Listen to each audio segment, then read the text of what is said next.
convirtáis en los carteros y en las carteras del cambio. Ese es el reto. Y con ese reto empezamos a preparar la campaña electoral que se nos viene encima. Yo voy a ser muy breve porque soy de aquí de Huelva, ya os he dado la brasa muchas veces, me habéis escuchado, y yo creo que es interesante que intervengan otros compañeros y que tengamos después un tiempo que tendremos para que desde el público podáis intervenir, ¿no? Yo creo que si tuviéramos que calificar las elecciones que se nos vienen encima de algún modo, si tuviéramos que ponernos alguna tarea en las elecciones que se nos vienen encima, la tarea yo creo que sería que tenemos que conseguir por todos los medios que estas elecciones no sean unas elecciones corrientes y molientes, no sean unas elecciones normalizadas, sean unas elecciones especiales, distintas a las que se han dado hasta ahora. ¿Y distintas por qué? Porque tras mucho tiempo creo que se dan las condiciones para que podamos situar estas elecciones, podamos situar una tarea muy importante en estas elecciones que no hemos podido situar antes, que es precisamente la tarea de que estas elecciones sirvan para terminar las tareas democráticas, algunas muy importantes de las tareas democráticas que no pudimos terminar durante la transición. Y esto no es moco de pavo, y esto es algo muy serio, y hay que situarlo con la seriedad que se merece. Tenemos la oportunidad y el deber de terminar algunas tareas democráticas que no pudimos encarar la transición. ¿Y a qué me refiero?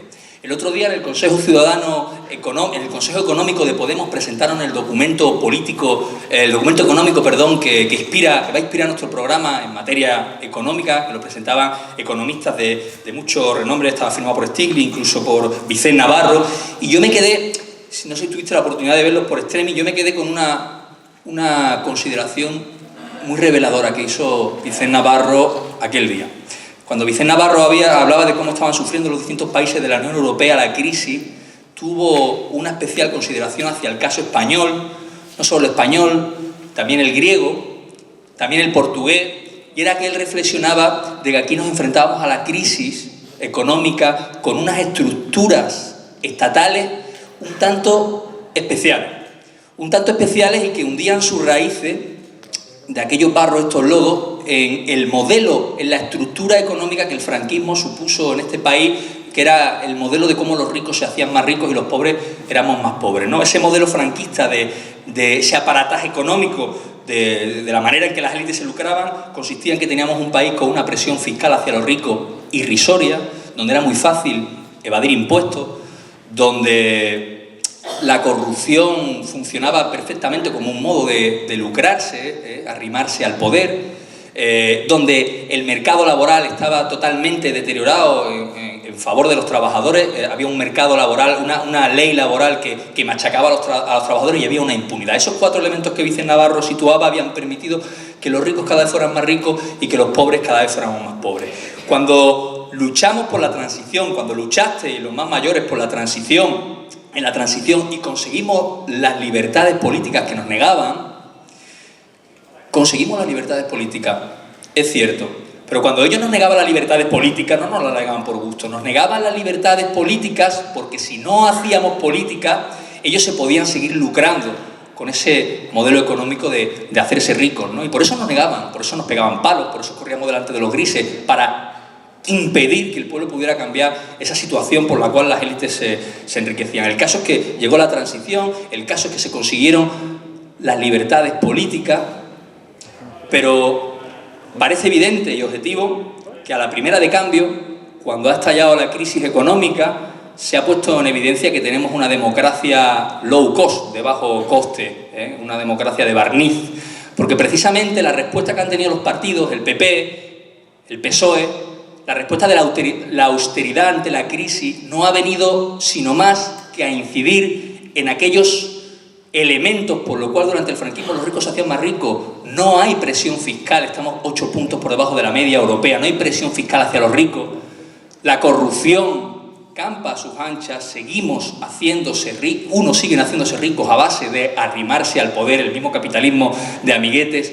El factor que se busca es el de la competitividad del mercado laboral, que no es otra que nuestros hermanos, nuestros primos, nuestros hijos, nuestros nietos no tengan derecho, y la impunidad sigue campando a sus anchas.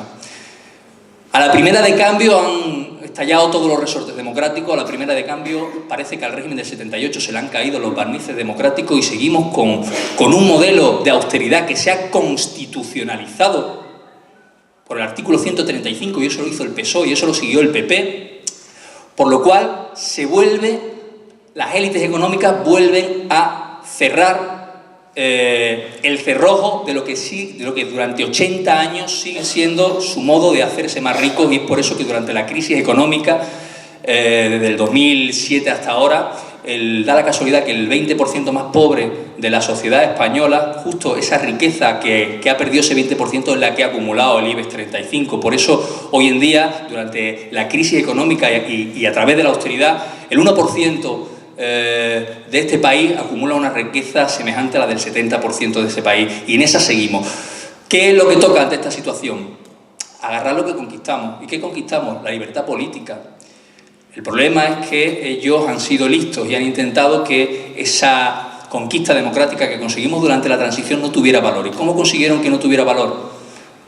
Convenciéndonos de que no había alternativas, de que la política era un nido de alacranes, de que de la política no podía salir nada bueno, y haciendo que bajáramos los brazos y perdiéramos la ilusión. Pues bueno, nos están dando la receta de cómo revertir la situación, y la única manera de revertir la situación es volviendo a generar ilusión. Y la única manera de volver a generar ilusión es convencer a nuestros vecinos y a estas vecinas que estas elecciones no son unas elecciones normales, porque son unas elecciones donde podemos empezar a cambiar las cosas. Y eso es lo nuevo. Y eso es lo que tenemos que transmitir los carteros y las carteras, todos nosotros, todas vosotras, hacia nuestros vecinos en estas elecciones. Y bueno, y ya no me enrollo más y le doy el paso a Jesús Amador, concejal del Ayuntamiento de Huelva, miembro de Podemos, de la candidatura Participa, que él junto a un montón de compañeros y compañeras valientes dieron el paso que incluso en aquel momento a más de uno nos costó ver, incluido yo mismo, el paso valiente de tomar las riendas de su destino, de no esperar a que viniera nadie a decirle lo que tenían que hacer, y fueron muy listos y muy listas sabiendo que lo que había que hacer es aprovechar la oportunidad de cambio que teníamos ahora para abrir una trinchera del Ayuntamiento de Huelva, como hemos hecho, pequeña todavía, pero una trinchera desde la que podemos disparar más de una bala. Así que, sin más, le doy el paso a Jesús Amador y ánimo, valor, y que vuelva la ilusión. Muchas gracias.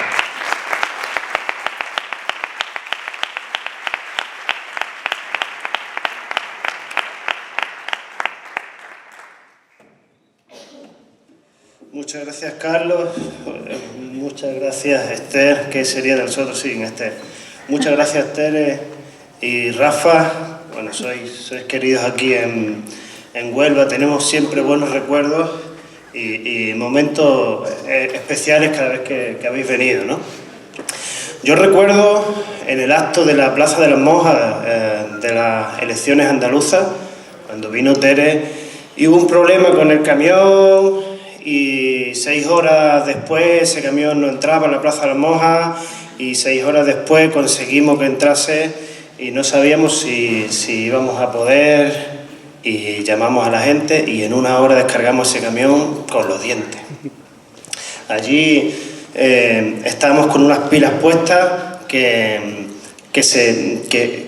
brotaba de todos nosotros, ¿no? Allí descargando ese camión había un futuro parlamentario, que estará por ahí, Jesús, que no lo veo, y había un futuro concejal, ¿no? ¿Quién me iba a decir a mí en ese momento? Porque yo iba a estar aquí. Y eso es lo que vino a hacer Podemos, eso es lo que se rezumaba de cada actuación de Podemos. Vosotros sois los que tenéis que empoderaros y sois los que tenéis que tomar las riendas de la decisión. Nosotros.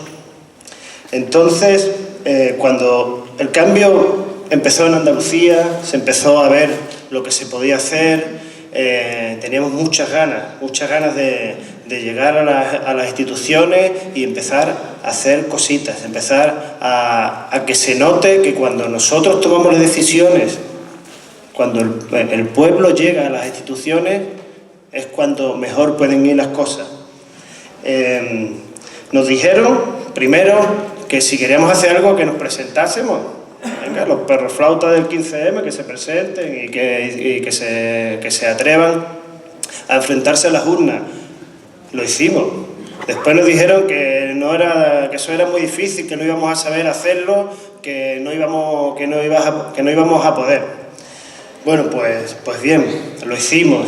Después de las andaluzas, como dice Carlos, vimos imprescindible que aquí en Huelva, después de 20 años del PP, después de lo que sabíamos que estaba pasando en ese ayuntamiento, después de lo que sabíamos que estaba pasando el pueblo de Huelva y que ese ayuntamiento estaba de espaldas al pueblo, sabíamos que tenía que entrar gente allí y airear eso. No fue una campaña fácil, pero ahí estamos y se nota, creedme que se nota.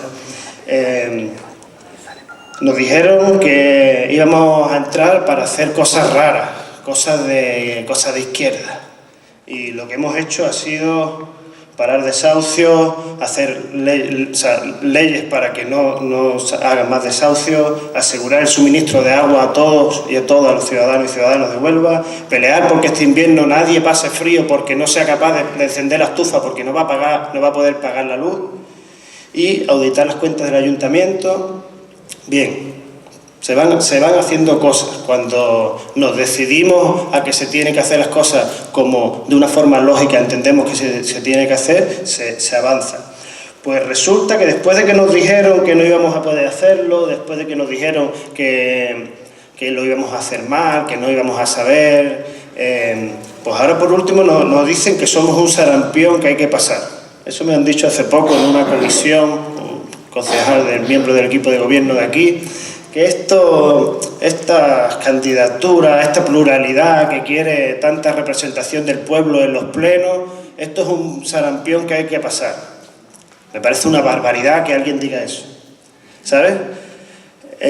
No somos un sarampión, somos un antídoto. Somos el antídoto que quiere eliminar los sueldos indecentes de los representantes públicos. Somos el antídoto que quiere parar las privatizaciones y devolver la gestión de lo público al pueblo. Somos la vitamina para el cambio. Somos un antídoto que le dice a los que en tanto han gobernado de espaldas al pueblo que ha llegado la hora de cambiar y que ha llegado la hora de que el pueblo tome las riendas de sus propias decisiones. Así que desde este antídoto les decimos a ellos y a sus dueños, los del IBEX y los de los fondos internacionales, que ya el miedo ya cambió de bando. Ya a ellos le está picando ese sarampión y se nota desde dónde está saliendo la fuerza.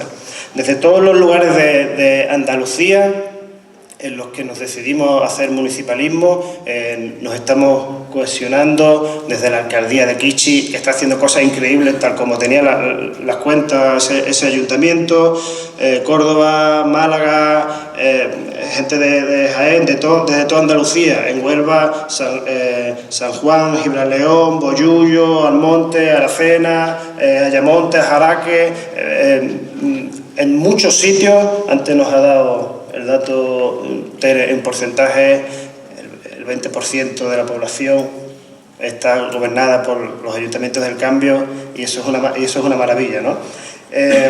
Nosotros aquí en el Ayuntamiento de Huelva daba igual que no hubiésemos llegado a la alcaldía, queríamos que cada voto que nos había depositado en nosotros su confianza se viese representado por un trabajo. No íbamos a hacer una oposición en la que le íbamos a llevar la contraria por el simple hecho de llevarle la contraria, o no íbamos a trabajar y solo hacer politiqueo del malo y la crispación. Nosotros hemos estado trabajando para que cada voto sirva para mejorar la vida de la gente. Bueno,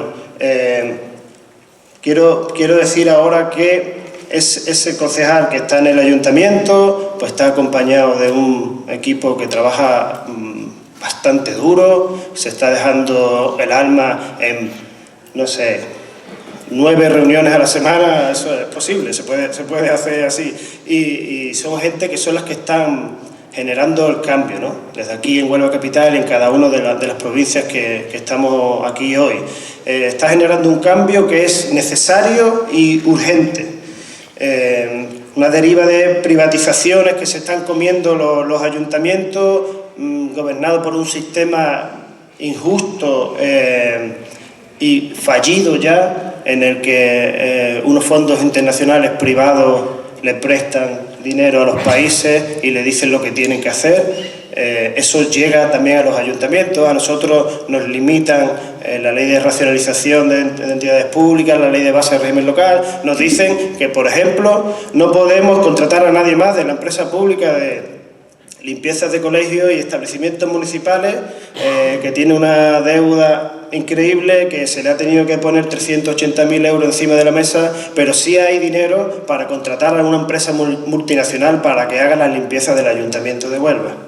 Eso es lo que está pasando con el sistema que está apoyado por el PP y por el PSOE. Bueno, no me quiero alargar más y vamos a dejar a que hable los que tienen que hablar. Y quiero decir que ahora que se ha hecho la vista gorda con tantas deudas en los ayuntamientos, voy a centrarme un poquito en los ayuntamientos, y que después de hacer la vista gorda el PSOE la paga alegremente. En el caso de aquí tenemos deudas por 370 millones de euros y aquí lo que se está haciendo es pagarlas sin problemas. Yo creo que es la hora de empezar a hacer políticas valientes, la hora de empezar a hacer empleo decente y calidad, es la hora de recuperar los derechos perdidos que nos han quitado hasta la libertad de expresión con la ley Mordaza, es la hora de